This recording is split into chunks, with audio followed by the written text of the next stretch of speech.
Saya pernah membaca sebuah artikel dari umat. Umat rasanya jarang sekali mau bertahan dengan akibat.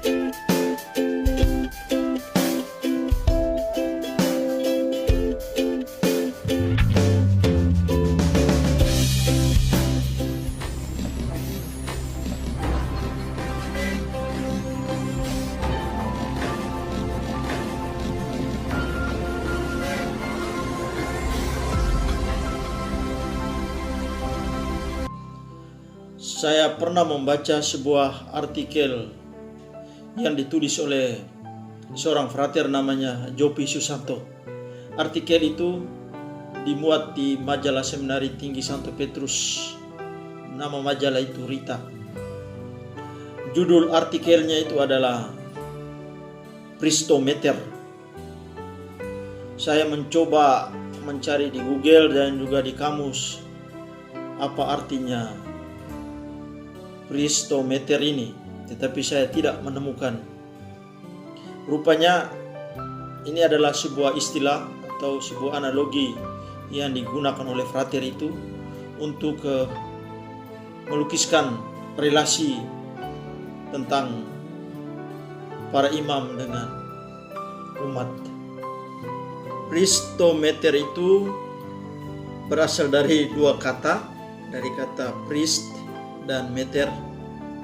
Priest itu artinya pastor, imam, pendeta, dan meter itu artinya alat pengukur.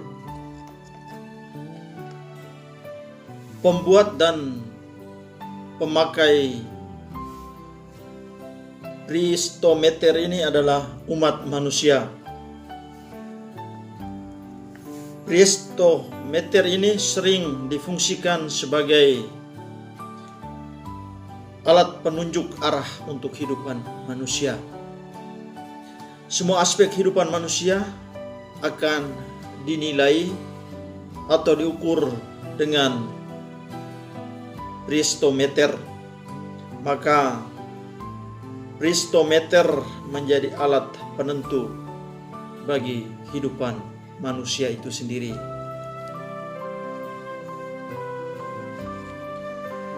Menurut terminologi, Pristometer adalah alat pengukur, namun manusia sering menggunakannya sebagai norma untuk menilai baik buruknya sesuatu.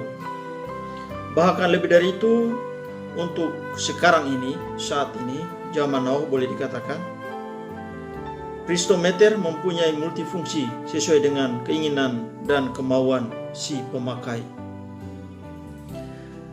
Pristometer selalu menjadi sebuah alat yang kadang bersifat paradoksal.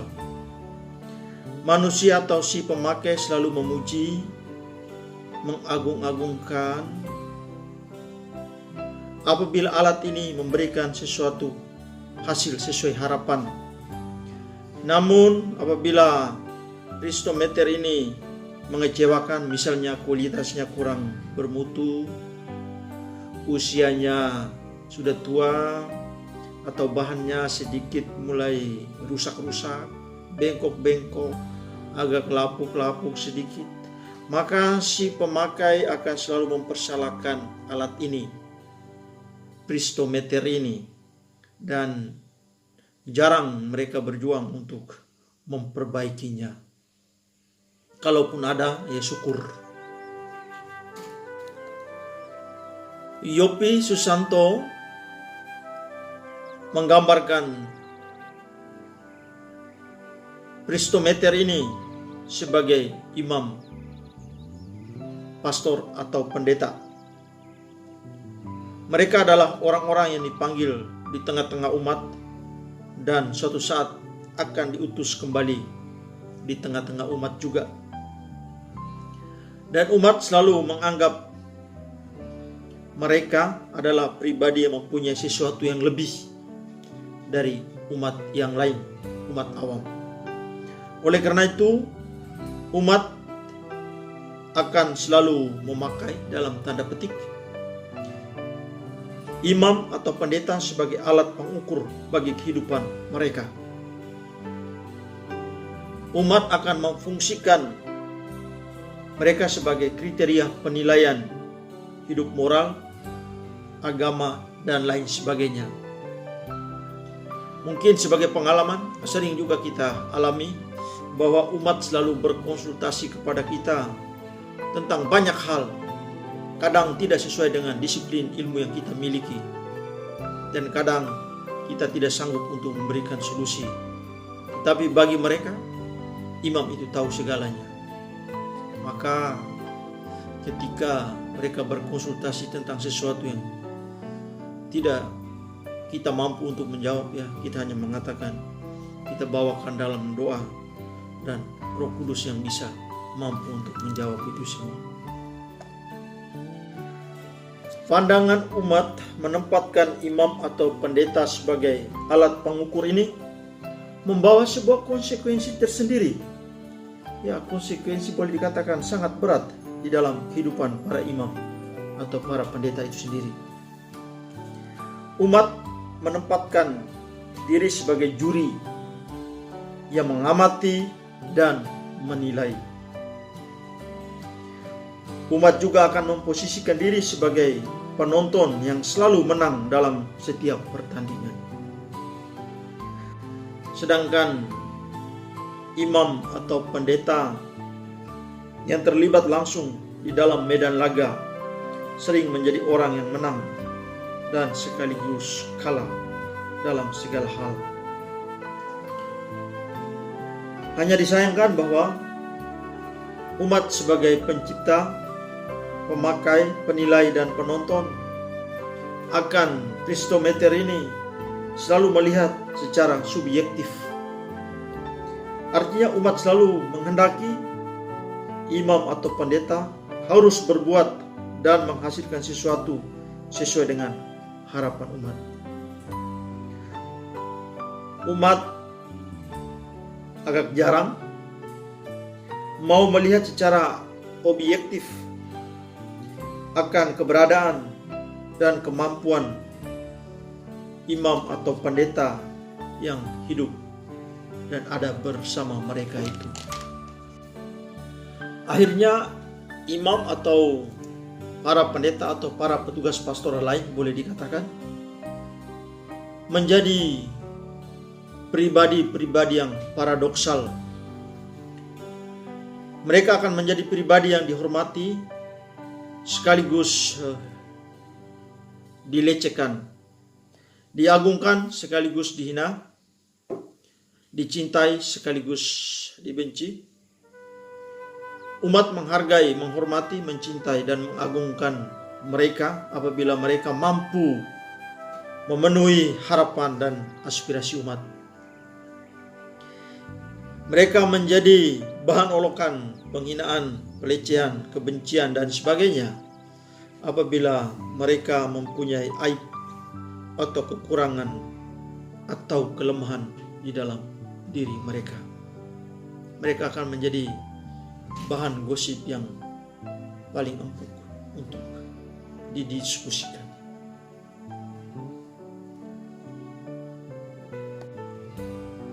Umat berharap supaya para imam dan para pendeta menjadi alat pengukur dan penunjuk arah kehidupan. Namun umat sendiri kadang kurang peduli dengan kehidupan pribadi-pribadi ini. Mungkin secara material mereka mendapatkan kelimpahan dari umat. Makan ada, uang ada, kemanapun bisa. Umat akan menanggung semua. Tetapi secara psikis dan batinnya, imam kurang mendapatkan sesuatu dari umat. Umat rasanya jarang sekali mau bertanya tentang situasi hidup panggilan imam atau pendetanya. Umat jarang memberikan rasa empati. Kalau simpati sih sering. Sebagai sahabat, bapa, ataupun ibu kepada imamnya atau pendetanya. Mereka sering mengalami rasa kesendirian di dalam hidupnya. Sebab tidak ada umat yang bersedia untuk mendengarkan mereka. Mungkin di suatu pastoran ada banyak imam atau banyak pendeta, mereka akan terbantu untuk saling mengingatkan atau sekedar sharing atau basa-basi canda tawaria bersama. Tetapi di suatu pastoran yang hanya hidup seorang imam atau pendeta seorang diri, bagaimana dengan nasibnya? Kalau umat tak ada satu pun mau peduli dengan kehidupan mereka, akan apa yang terjadi dengan orang-orang ini?